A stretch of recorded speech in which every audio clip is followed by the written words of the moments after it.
ዓለም ላይ የሚከናወኑ ጦርነቶች በሙሉ በጦር ሜዳ ብቻ የሚከናወኑ አይደሉም። ይልቁንም ግማሾቹ በዝምታ በእያንዳንዱ የሰው ልጅ አእምሮ ውስጥ የሚከናወኑ ናቸው። በየቀኑ የማይታዩ ጠላቶችን ትጋፈጣላችሁ። እነዚህ ጠላቶች ትኩረታችሁን ይበትኑታል፣ በራስ መተማመናችሁን ይሸረሽሩታል፣ ጥንካሬያችሁን ያከስሙታል። ቀስ በቀስ ዋጋ ቢስ፣ ተስፋ ቢስ፣ ለራሱ እንኳን መሆን የማይችል ሰው ያደርጓቸዋል። እነዚህ የአእምሮ ጠላቶች እነማን ይመስሏችኋል? በዚህ ቪዲዮ ምንም ድምጽ ሳያወጡ በየቀኑ እያደከሟችሁ ያሉትን 9 የአእምሮ ጠላቶችን እንመለከታለን። ከዚህ ቪዲዮ በኋላ የትኛውም የማታውቁት የአእምሮ ጠላት አይቆጣጠራችሁም። 9ኙን የአእምሮ ጠላቶች ከአንደኛው ጀምረን እንመልከት። አንደኛው የአእምሮ ጠላት መርዛማ ግንኙነት ነው ወይም ቶክሲክ ሪሌሽንሺፕ። ምንም አይነት ግንኙነት ውስጥ ልትሆኑ ትችላላችሁ። ነገር ግን ያ ግንኙነት ቶክሲክ ከሆነ ወይም መርዛማ ከሆነ እናንተን በተለየ መንገድ እየጎዳችሁና እያወካችሁ ከሆነ እንዳትረጋጉ እያደረጋችሁ ከሆነ እሱ የአእምሯችሁ ጠላት ነው ማለት ነው። ወደድንም ጠላንም በዙሪያችን ያሉ ሰዎች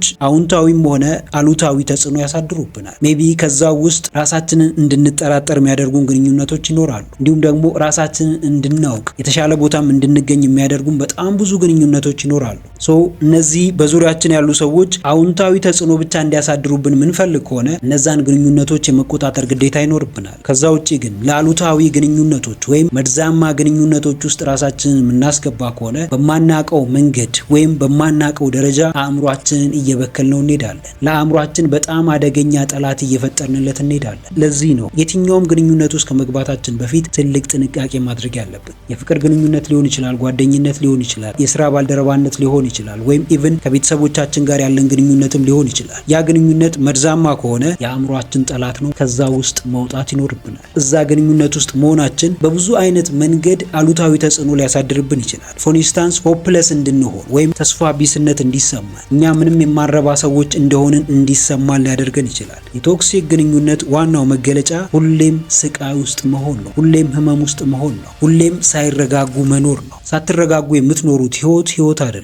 በተለይ ደግሞ በሰዎች ጫና ይጠቅሙኛል፣ ያግዙኛል፣ ይረዱኛል ብላችሁ ቀርባቻቸው ነገር ግን በእነሱ ተጽዕኖ ምክንያት በእነሱ አሉታዊ ግፊትና አሉታዊ ተጽዕኖ ምክንያት የማይሆን ህይወት ውስጥ ከተገኛችሁ ተጠያቂዎቹ ራሳችሁ ትሆናላችሁ። አእምሯችሁን ከእንደዚህ አይነት አሉታዊ አደጋ፣ አሉታዊ ግፊትና ጫና የመከላከል ግዴታ አለባችሁ። ያንን ግዴታ ደግሞ ማትወጡ ከሆነ አእምሯችሁ በጠላታችሁ እየተሰቃየ ነው የሚቆየው። ጠላት ከሩቅ አይመጣም ይባላል። ጠላታችሁ ከሩቅ አይመጣም። ስፔሻሊ ደግሞ የአእምሯችሁ ጠላት ከሩቅ አይመጣም። በተለይ በግንኙነት የተሳሰራችሁት ሰው ከሆነ ያ ሰው በየጊዜው እየጎዳችሁ ሰልፍ ወርዛችሁ ወይም የእናንተን ዋጋ ዝቅ እያደረገ ቫሊዩ እንደሌላችሁ በተደጋጋሚ እየነገራችሁ እናንተን ችላ እያላችሁ የሚቀጥል ከሆነ አእምሯችሁ ከምታስቡት በላይ አንዛይቲ ውስጥ እየገባ ጭንቀታም እየሆነ ከልክ በላይ እያሰበ ለዛ ነገር መፍትሄ ለማምጣት እየተጨናነቀ ምንም አይነት ፍሩትፉል የሆነ ውጤት ሳያመጣ ይቆያል። ፍሩትፉል ያልሆነ ወይም ደግሞ በሰዎች ሀሳብ የሚዋጣ አእምሮ ደግሞ ሁሌም የሰዎች ተገዢ ነው የሚሆነው። በአንድም ሆነ በሌላ መንገድ አእምሯችሁ የሰዎች ተገዢ ከሆነ ከእናንተ ቁጥጥር ወጥቷል ማለት ነው። ከእናንተ ቁጥጥር የወጣን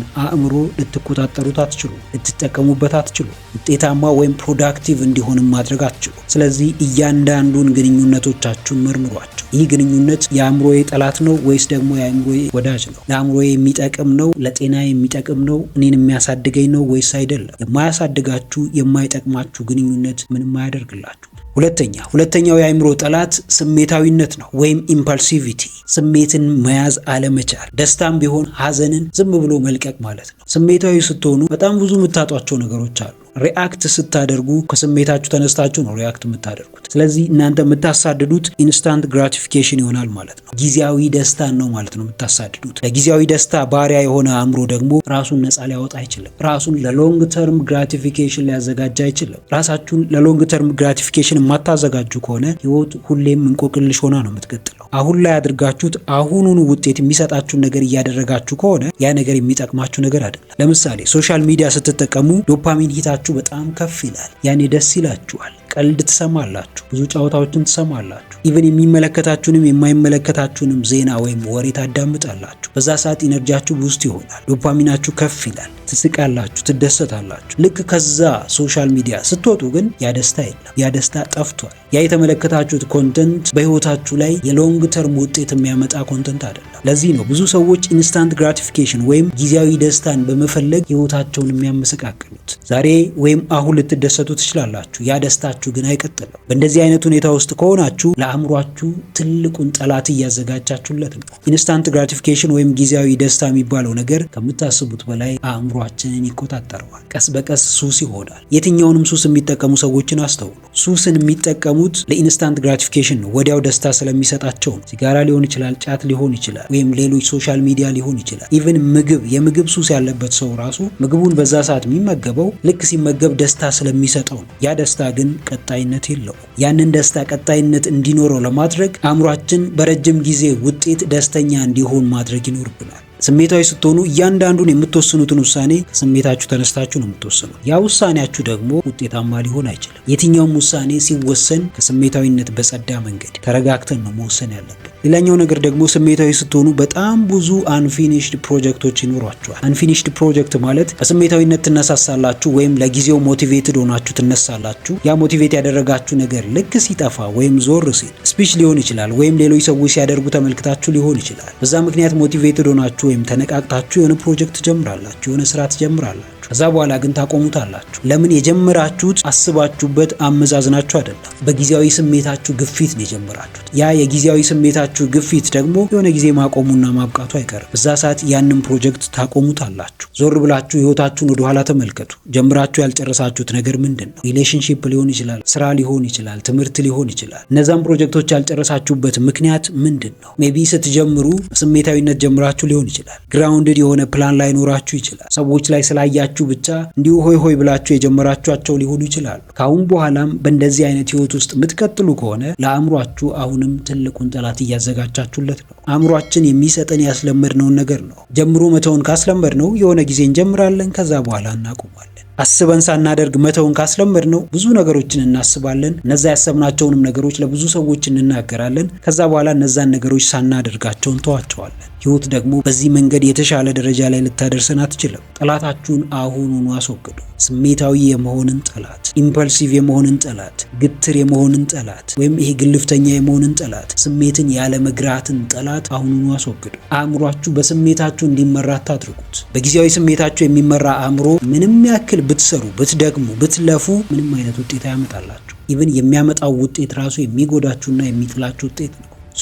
ሶስተኛው የአእምሮ ጠላት የተጠቂነት አስተሳሰብ ነው ወይም ቪክቲም ሜንታሊቲ። ሁሉም ነገር ለእናንተ እንደማይሆን ታስባላችሁ። ዓለም ፌር እንዳልሆነ ታስባላችሁ። ወይም የ40 ቀን እድሌ ነው ብላችሁ ሁሉንም ነገር ታማርራላችሁ። በእንደዚህ አይነት ህይወት ውስጥ ካላችሁ አእምሯችሁን በየቀኑ እያደከማችሁት ነው። ሰዎችን ብሌም በማድረግ የምታገኙት ነፃነት የለም። መንግስትን ብሌም በማድረጋችሁ የምታገኙት የተለየ ፌቨር የለም። ስለዚህ ሁሉም ሰው ፊት ለፊት የሚጋፈጠውን እያንዳንዱን አደጋ የመጋፈጥ ግዴታ አለባችሁ። እኔ ተጠቂ ነኝ፣ ብዙ ሰዎች አይወዱኝም፣ ብዙ ሰዎች አይፈልጉኝም ስላላችሁ ምንም የሚቀየር ነገር የለም። ከዛ ይልቅ አእምሯችሁ እንዲጠነክር፣ የተሻለ ቦታም እንዲገኝ፣ ብዙ ትላልቅ ቻሌንጆችንም አልፎ እንዲሄድ you have to be strong ማለት ነው። ጠንካራ መሆን፣ ልባዊ ጥንካሬ፣ ውስጣዊ ጥንካሬ፣ አእምሯችሁን በየጊዜው ማጎልበት፣ ስለማታውቁት ነገር በየጊዜው መማር፣ ማንበብ፣ ብዙ ሰዎችን መጠየቅ፣ ከሰዎች ጋር ሶሻብል መሆን፣ ከሰዎች ጋር መግባባት። በዚህ መንገድ ነው አእምሯችን ሊያድግና ሊጠነክር የሚችለው። በዚህ መንገድ ነው ማይንድ ሴታችን፣ አስተሳሰባችን ሊሻሻል የሚችለው። ሁላችንም ብንሆን እንደ ሰውኛ እንዲታዘንልን እንፈልጋለን። ነገር ግን የሚያዝንልን አካልም እንዲሁ እንዲታዘንለት እንደሚፈልግ መዘንጋት የለብንም።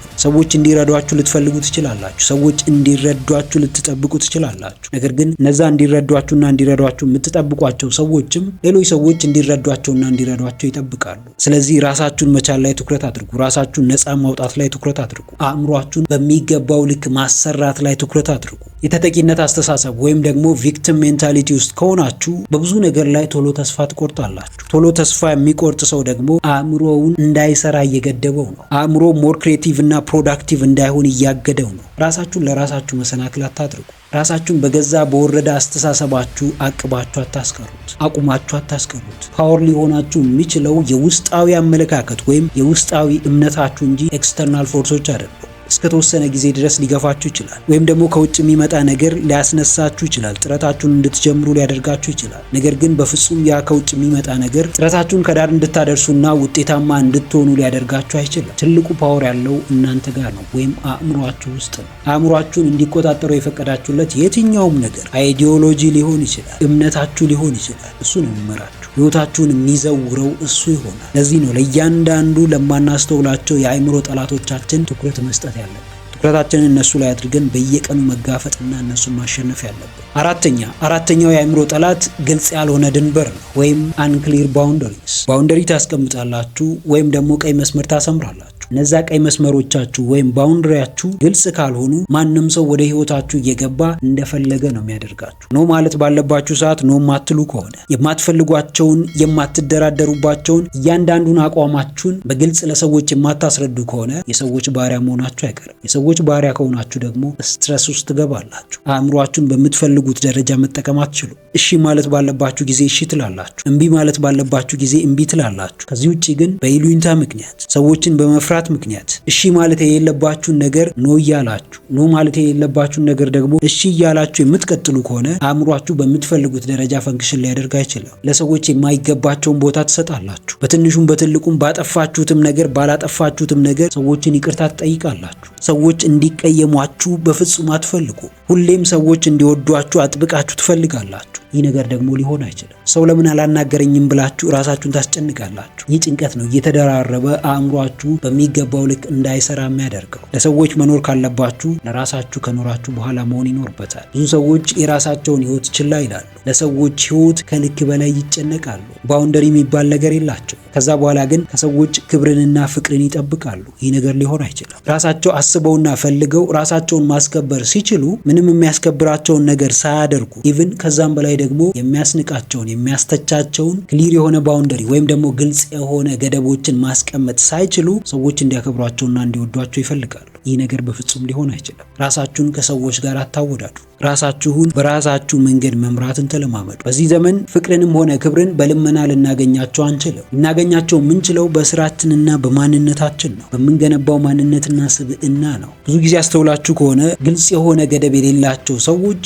ራሳቸውን የማያከብሩ ሰዎች ናቸው። ለራሳቸው ቦታ የሌላቸው ሰዎች ናቸው። በሰዎች ሪጀክት መደረግን የሚፈሩ ሰዎች ናቸው። ይሄ ነገር ለሰዎች እንድትኖሩ ነው የሚያደርጋችሁ። የእናንተን ቫልዩ ኢግኖር እንድታደርጉ፣ ዋጋ የምትሰጡትን ነገር እንድትተው፣ ኢቭን ሰልፍ ኬር የሚባለውን ወይም ደግሞ ራስን መንከባከብ የሚባለውን ነገር ራሱ ችላ እንድትሉት ነው የሚያደርጋችሁ። ለሰው መኖር ምንም ክፋት የለውም። ሰዎችን ማስቀደም፣ ሰዎችን ማስደሰት ምንም ክፋት የለውም። ነገር ግን በሰዎች ደስታ እኛም እንደምንደሰት አስቀድመን እርግጠኛ መሆን ይኖርብናል። ራሱ ያልሆነ ሰው ለማንም ሊሆን አይችልም። ራሱን ያላዳነ ሰው፣ ለራሱ ያልደረሰ ሰው በፍጹም ለሌሎች ሰዎች ሊደርስና ሌሎች ሰዎችን ሊያድን አይችልም። አሁን ብዙዎቻችንን ይሉኝታ እየገደለን ነው። ሰው ምን ይለኛል የሚባለው አመለካከት እየገደለን ነው። የምንፈልገውን ነገር እንዳናደርግ እያደረገን ነው። ባውንደሪያችንን እንዳናስቀምጥ እያደረገን ነው። ባውንደሪ የሌለው ሰው ህይወት ውስጥ ማንም ሰው የፈለገውን ነገር ወስዶ ይወጣል። ማንም ሰው የሚፈልገውን ነገር ደግሞ እዛው ውስጥ አስቀምጦ ወይም ጥሎበት ይወጣል። የራሱ አመለካከት ያለው ሰው ብቻ ነው ነፃነቱን ሊያውጅ የሚችለው። የራሴ ቀይ መስመር አለኝ የሚል ሰው ብቻ ነው ከሰዎች ጋር በነፃነት ሊኖር የሚችለው፣ ራሱንና ማንነቱን ሊያስከብር የሚችለው። አምስተኛው የአእምሮ ጠላት የዓላማ እጦት ነው ወይም ላክ ኦፍ ፐርፐስ። በህይወታችሁ ትልቁ ዓላማችሁ ወይም ማሳካት የምትፈልጉት ነገር ምንድን ነው? የምትኖሩለት ዋጋ ለመክፈል ዝግጁ የሆናችሁለት ነገር ምንድን ነው? እሱ ነገር ከሌላችሁ አእምሯችሁ የማይሆን ነገር ውስጥ ነው የሚገባው። አእምሯችሁ በማይረቡ አስተሳሰቦች ነው የሚሞላው። ፐርፐስ ድራይቭን የሆኑ ሰዎችንና ፐርፐስ የሌላቸውን ሰዎች አስተውሉ። ፐርፐስ ድራይቭን የሆኑ ወይም ዓላማ ያላቸው ሰዎች ሞቲቬሽን አይፈልጉም ወይም የሚያነቃቃቸው ነገር አይፈልጉም። የሚያነቃቃቸው የዓላማቸው ነው። ምናልባት ዓላማቸው ድህነትን ማሸነፍ ሊሆን ይችላል። የተሻለ ህይወት መኖርን ሊሆን ይችላል። ለቤተሰቦቻቸው መድረስን ሊሆን ይችላል። ለሀገራቸው መድረስን፣ ለወገናቸው መድረስ ሊሆን ይችላል። ስለዚህ ያ ሞቲቬሽናቸው ከሆነ፣ ያ ምክንያታቸው ከሆነ ምንም አይነት ነገር ከፊታቸው ቢቆም ያንን ነገር ተጋፍጠውት ነው የሚያልፉት። ዓላማ የሌለው ሰው ውስጥ በየቦታው ይገባል፣ ወሬ ያበዛል፣ ብዙ ነገሮችን ይጀምራል፣ ትርጉም የሌላቸው ቦታ ላይ ይገኛል፣ ትርጉም የሌላቸውን ወሬዎች ያወራል። በህይወቱ ምንም አይነት አቅጣጫ አይኖረው፣ ምንም አይነት መዳረሻ የለው። ይህ ደግሞ ንቃተ ህሊናውንና የአእምሮን ፕሮዳክቲቪቲ ይቀንሰዋል። አእምሯችሁ ላይ ካልሰራችሁ፣ አስተሳሰባችሁ ላይ ካልሰራችሁ፣ መርዛማ የሚባሉ አመለካከቶችን ወይም የሚጎዱ አመለካከቶችን ከውስጣችሁ የማታራግፉ ከሆነ ህይወት ለእናንተ መልካም ልትሆን አትችልም። ኤቭሪቲንግ ኢዝ ኦል አባውት ማይንድ ሴት። ሁሉም ነገር ስለ ማይንድ ሴት ነው። ሁሉም ነገር ስለ አስተሳሰብ ነው፣ ስለ አመለካከት ነው። ዓላማ ቢስ መሆን ትልቁ የአእምሯችን ጠላት ነው። ለመኖር እንኳን ምክንያት ማጣት ማለት ነው። ለምን እንደምትኖሩ ማታውቁ ከሆነና ዓላማ ከሌላችሁ ነፃነት የሚባለውን ነገር ልታስቡት አትችሉ። ውስጣዊ ሰላም፣ ውስጣዊ ረፍት፣ መረጋጋት፣ ደስታ፣ ሐሴት የሚባሉትን ነገሮች በፍጹም ልታስቧቸው አትችሉ። አንድ ምሳሌ እንውሰድ። ተማሪዎች ትምህርት ቤት ይገባሉ፣ እስከ 12ኛ ክፍል ይማራሉ። ከዛ በኋላ ዩኒቨርሲቲ ይገባሉ። ከዩኒቨርሲቲ ከወጡ በኋላ በተማሩበት ዘርፍ ስራ ለመስራት ስራ ይፈልጋሉ። ያንን ትምህርት የመማራቸው ዓላማ በስተመጨረሻ ትምህርታቸውን ጨርሰው ያንን የሚፈልጉትን ስራ መስራት ይሆናል ማለት ነው። በህይወታችንም ስንኖር አንድን ነገር የምናደርገው ወይም የሆነ ስራ የምንጀምረው በስተመጨረሻ ማሳካት የምንፈልገው አንድ ነገር አለ ማለት ነው። ያ ነው የህይወታችን ዓላማ ማለት፣ ድራይቭ የሚያደርገን ነገር። ብዙ መሰናክሎች እንኳን ቢመጡብን እነዛን መሰናክሎች አልፈን እንድንሄድ የሚያደርገን። በዘልማድ የሆነ ሰው ስላደረገው የምናደርገው ነገር ካለ ያንን ነገር እስከ መጨረሻው ላናደርሰው እንችላለን። እሱንም በትምህርት መመልከት እንችላለን። ብዙዎቻችን የተማርነው ህይወታችንን ለማሸነፍ ነው። ነገር ግን ትምህርታችንን ጨርሰን ስንወጣ ያ የተማርነው ነገር ህይወታችንን ለማሸነፍ ብቁ ላይሆን ይችላል። ስለዚህ መማራችን ዋጋ የለውም ማለት አይደለም። ስለዚህ በተሻለ ደረጃ ብቁ ሆኖ ለመገኘት በተለያዩ መንገዶች ራሳችንን ማስተማር ይኖርብናል። ህይወት ትላንት እንደነበረችው ዛሬም አትሆንም። ዛሬ እንዳለችው ደግሞ ነገም አትቀጥልም። ብዙ ነገሮች ከመቅስፈት ይቀየራሉ። ትላንት ተስፋ ያደረግናቸው ነገሮች ዛሬ ላይ ተስፋችንን የሚሞሉ አይደሉም። ትላንት ብዙ ትላልቅ ዋጋዎችን የከፈልንላቸው ነገሮች ዛሬ ላይ ስንመጣ ያ የከፈልናቸው ዋጋ ለነሱ የሚገባቸው ሆኖ አይገኝም። ለዚህ ነው በትላንት በሬ ያረሰ የለም የሚባለው። ዓላማ ሲኖረን ዓላማችን ከአቅማችን በላይ ሊሆን ይችላል። በጣም ብዙ ሰዎችን የሚያስደነግጥ ሊሆን ይችላል። ሾክ የሚያደርጋቸው ሊሆን ይችላል። ነገር ግን ስቲል እየሰራንበት ከሆነ እነሱ ሾክ ይሆኑ እነሱ ደንግጡ፣ እኛ ግን መስራታችንን እንቀጥላለን። በዛ ስራ መሃል ነው አእምሮአችን እየጎለበተ የሚሄደው። ስድስተኛው የአእምሮ ጠላት ፍጹምነት ነው ወይም ፐርፌክሽኒዝም። ፐርፌክሽኒዝም የሚባለው ነገር የብዙ ሰዎችን ህይወት ወደ ኋላ ያስቀረ ነገር ነው። ብዙ ሰዎች አእምሮአቸውን ፉሊ 100% እንዳይጠቀሙ ያደረገ ነገር ነው። 100% መጠቀሙን እንተው 50% እንኳን እንዳይጠቀሙ ያደረጋቸው ነገር ነው። ሁሌም ከራሳቸው የሚጠብቁት ፍጹም እንከን አልባ የሆነ ምንም ስህተት የሌለበትን ነገር ነው የሚጠብቁት። እሱን ደግሞ በፍጹም ሊያሳኩትና ሊያገኙት አይችሉም። የሰው ልጆች ነን። በጣም ብዙ እንከኖች አሉብን። በጣም ብዙ ነገሮች እንሳሳታለን። ብዙ ነገሮችን እናበላሻለን።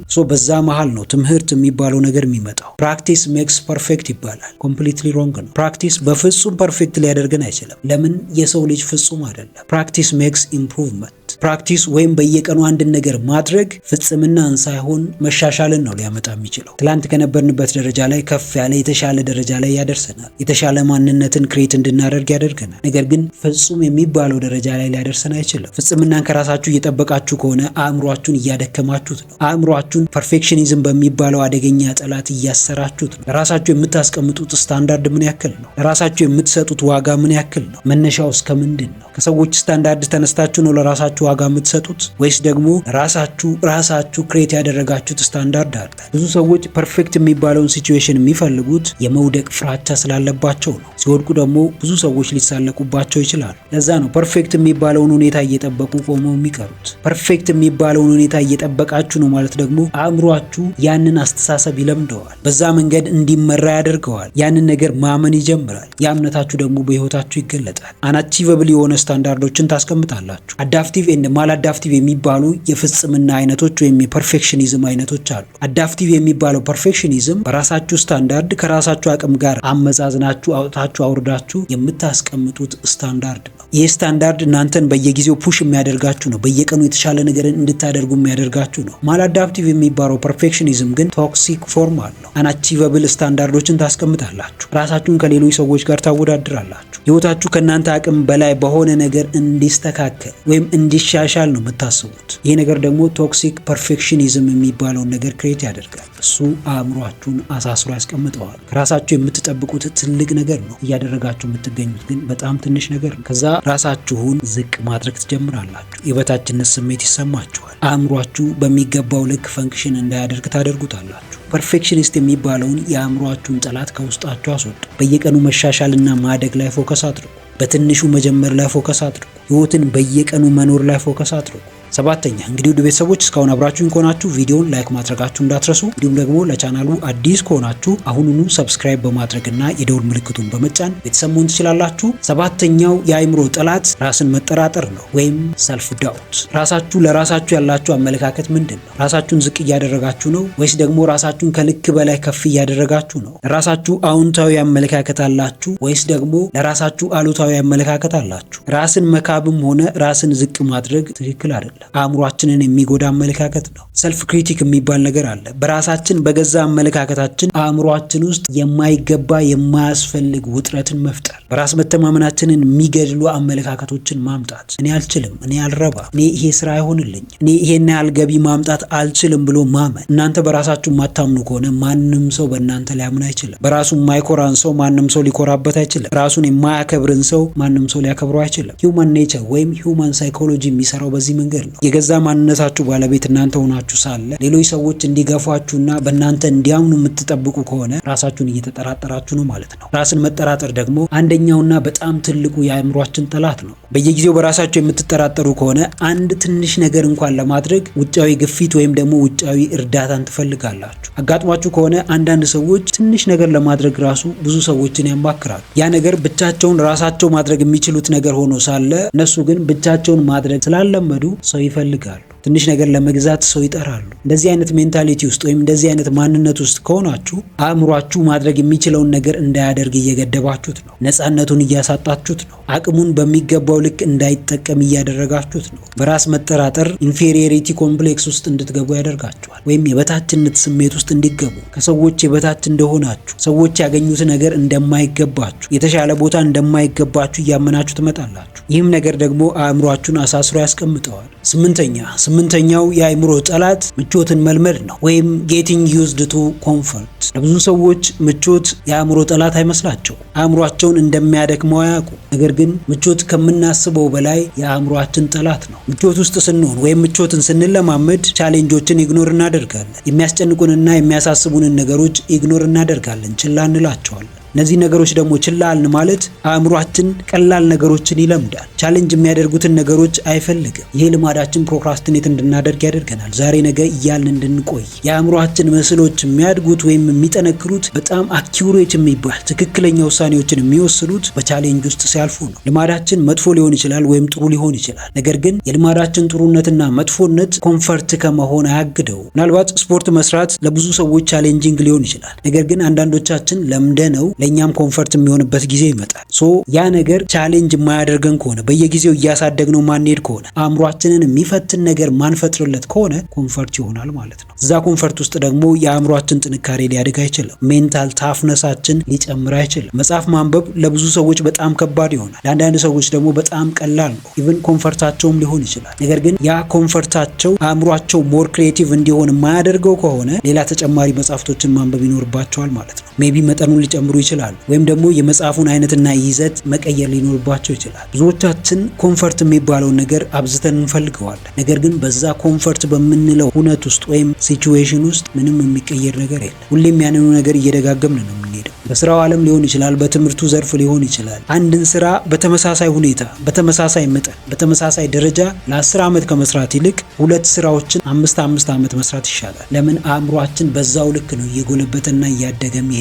ለሌሎች ስራዎች ወይም ለሌሎች ነገሮችም ሞር ሪአክቲቭ እየሆነ የሚሄደው። በቻሌንጅ ውስጥ ያላለፈ አእምሮ ክሬቲቭ ሊሆን አይችልም። በቻሌንጅ ውስጥ ያላለፈ አእምሮ ፕሮዳክቲቭ ሊሆን አይችልም። ተጨባጭ የሚታይ ውጤት ሊያመጣ አይችልም። ምድር ላይ የምንመለከታቸው እያንዳንዶቹ ውጤቶች የልማዶቻችን ውጤቶች ናቸው። ያ ልማዳችን ደግሞ ኮንፈርታችን ከሆነ ልናድግና ልንቀየርበት አንችልም። ምቾትን መልመድ ወይም ደግሞ ቻሌንጆችን ኢግኖር ማድረግ፣ አቮይድ ማድረግ ፍርሃታችንን እያጠነከረው ይሄዳል። ለምን ይመስላችኋል ብዙ ሰዎች አዲስ ነገር መሞከር የሚፈሩት፣ ሪስክ ለመውሰድ የሚፈሩት? ምክንያቱም አሁን ባሉበት ደረጃ ውስጥ ኮምፈርተብል ናቸው። ምቾት የሚባለውን ነገር ለምደውታል። ምቾትን መልመድ ደግሞ ፍርሃታቸውን በየቀኑ እያጠነከረው ይሄዳል። የተሻለ ነገር ማግኘት እየቻሉ አሁን ምን አጥቼ ብለው እዛው ቦታ ላይ ቁጭ ብለው እንዲኖሩ ያደርጋቸዋል። ምቾትን መልመድ ለምንም ነገር ተነሳሽነት እንዳይኖረን ያደርገናል። ለምንም ነገር ተነሳሽነት የለንም ማለት ደግሞ ደካማ ሰዎች ነን ማለት ነው። ልፍስፍስ ሰዎች ነን፣ ሰነፍ ሰዎች ነን ማለት ነው። አእምሯችን በሚገባው ልክና መጠን እንዲሰራ እየፈቀድንለት አይደለም ማለት ነው። አእምሯችሁን በሚገባ ተጠቀሙት። መማር ያለባችሁን ነገር በጊዜ አሁኑኑ መማር ጀምሩ። ሁል ጊዜ ቻሌንጅ ውስጥ ራሳችሁን ክተቱ። ንቃተ ህሊናችሁን መዝኑት። የአእምሯችሁን ክሬቲቪቲ፣ የአእምሯችሁን ችግር የመቅረፍ አቅም ተመልከቱ። እሱን አሳድጉ፣ በየጊዜው አጎልብቱ። በጭንቀት ውስጥ የተሻለ ነገር ማምጣት። ጭንቀት እንደሆነ መጠኑ ይለያያል እንጂ ለማናችንም አይቀርልንም። ምቾት ውስጥ ሆን ከምቾት ቀጠናችን ወጣን፣ ሁሌም ጭንቀት አለ። ነገር ግን የምቾት ቀጠናችን ውስጥ ሆነን የምንጨነቀው ጭንቀት ምንም ሊያመጣልን አይችልም። ከዛ በተቃራኒ ከምቾት ቀጠናችን ወጥተን የምንጨነቀው ጭንቀት ያ ትልቁ ጭንቀት ነው። አእምሯችንን የሚያሰራው ጭንቀት ነው። የአእምሯችንን ጡንቻዎች የሚያጠነክረው ጭንቀት ነው። በጣም ከባባድ የሚባሉ ቻሌንጆችን በቀላሉ እንድናልፍ የሚያደርገን ጭንቀት ነው። ለአእምሯችን ጥንካሬ ስንል እሱን ነው መምረጥ ያለብን። ምቾትን መልመድ ፖቴንሻላችሁን ነው የሚገለው፣ አቅማችሁን ነው የሚገለው። አቅማችሁን ገደለው ማለት ደግሞ በቀላሉ ህይወታችሁን ገደለው ማለት ነው። ምንም አይነት ምቾት ሊሆን ይችላል። አሁኑኑ ፈትኑት። አእምሯችሁን ቻሌንጅ የሚያደርጋችሁ ነገር ውስጥ ግቡ። ዘጠነኛውና የመጨረሻው ላይ ደርሰናል። ዘጠነኛውና የመጨረሻው የአእምሮ ጠላት ስሜታዊ ምላሽ መስጠት ነው፣ ወይም ኢሞሽናል ሪአክቲቪቲ። ከስሜት የመነጨ መልስ፣ ምንም ግብረ ገብነት የሌለው፣ ምንም ማስተውሎት የሌለው፣ ምንም ማሰብና ማሰላሰል የሌለው ምላሽ መስጠት። በየጊዜው እንደዚህ የምታደርጉ ከሆነ አሁንም ለአእምሯችሁ ጠላትን እያዘጋጃችሁለት ነው። ማሰብና ማሰላሰል እየቻላችሁ ነገሮችን ማመዛዘን እየቻላችሁ፣ ነገር ግን አእምሯችሁ ይህንን ሁሉ እንዳያደርግ በስሜታችሁ አስራችሁ ታስቀምጡታላችሁ። ይህ ደግሞ የአእምሯችሁን አቅም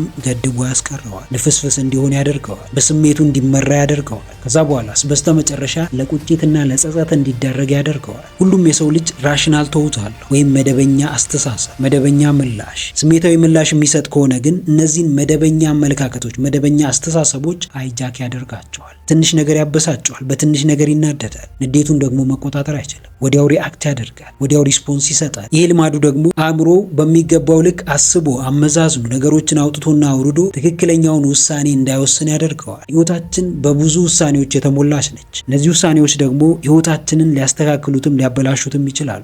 በስሜታዊነት የምንወስናቸው እያንዳንዱ ውሳኔዎች ዋጋ ያስከፍሉናል። ከዛ ይልቅ ግን አእምሯችን በደንብ አስቦና አመዛዝኖ አሰላስሎ እንዲወስን የምናደርግ ከሆነ ውሳኔዎቻችን ውጤታማ ይሆናሉ። ውሳኔዎቻችን የሚጠቅሙን ይሆናሉ። በስሜት የምትመሩ ከሆነ ግልጽ የሆነ አመለካከት ራሱ አይኖራችሁ። ብዙ ነገሮች ላይ ግልጽ ያልሆነና የተወሳሰበ አመለካከታችሁን ነው ለሰዎች ሼር የምታደርጉት። ራሳችሁም ወደ ውስጣችሁ የምታስገቡት ያንኑ ግልጽ ያልሆነውን አመለካከታችሁን ነው። አእምሯችሁ ፉሊ እንዲሰራና የምትፈልጉትን ውጤት እንዲያመጣ የምትፈልጉ ከሆነ ከስሜታዊነት ውጡ። ኢሞሽናል ሪአክቲቭ መሆናችሁን አቁሙ። ምንም ነገር በህይወታችሁ ቢፈጠር ወዲያው ምላሽ አትስጡ። አእምሯችሁ ያንን ነገር አመዛዝኖ አይቶ ትክክለኛውን ውሳኔ እንዲወስን ፍቀዱለት። እንግዲህ ውድ ቤተሰቦች ለዛሬ ይዤላችሁ የመጣሁት ሀሳብ ይህንን ይመስላል። ከነዚህ ከተመለከትናቸው 9 የአእምሮ ጠላቶች ውስጥ የትኛው ይበልጥ ሲያስቸግራችሁ እንደነበረ ኮሜንት አድርጉልኝ፣ አነበዋለሁ። ቪዲዮውን ጠቃሚ ሆኖ ካገኛችሁት አሁኑኑ ላይክ ማድረጋችሁ እንዳትረሱ። እንዲሁም ደግሞ ይጠቅማቸዋል ብላችሁ ለምታስቧቸው ለጓደኞቻችሁ፣ ለወዳጆቻችሁ ሼር አድርጉላቸው። ቁም ነገር አዘል ትምህርቶችንና ህይወት ቀያሪ ምክሮችን መከታተል የምትፈልጉ ከሆነ